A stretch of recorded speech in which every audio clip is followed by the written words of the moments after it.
राष्ट्रहित टाइम्स, राष्ट्रहितासाठी समर्पित news channel.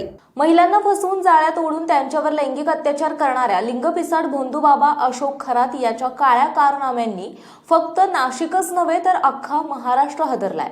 सध्या न्यायालयीन कोठडीत असलेल्या भोंदू खरात प्रकरणात SIT कडून तपास सुरू असून खरातशी संबंधित अनेक लोकांची चौकशीही करण्यात येते। खरात हा त्याच्या कार्यालयात येणाऱ्या महिलांना पेढा तसेच आणि कडवट खारट चव असलेले पेय द्यायचा, ज्यानंतर त्या महिलांना अस्वस्थ वाटू लागे आणि तो त्यांच्यावर अत्याचार करायचा, लैंगिक शोषण करायचा अशी माहिती समोर आली होती। याच प्रकरणात आता नवी अपडेट समोर आली। या प्रकरणी खरातच्या ओळखीच्या 3-4 डॉक्टरांची SIT कडून चौकशी करण्यात आल्याची माहिती सूत्रांनी दिली। तसेच नाशिकमधल्या बड्या डॉक्टरची चौकशी झाल्याचंही उघड झालं।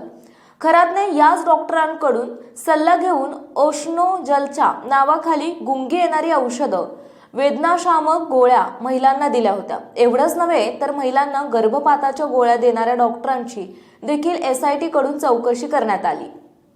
भोंदू अशोक खरातने एका महिलेवर लैंगिक अत्याचारही केला होता। त्यानंतर ती महिला गर्भवती राहिली।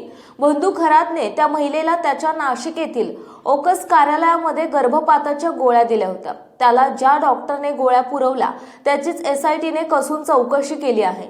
भोंदू अशोक खरातला आज कोर्टात हजर केल्यानंतर काही महत्त्वाचे पुरावे SIT अधिकाऱ्यांकडून न्यायालयासमोर सादर केले जाणार आहेत, असंही समजत आहे।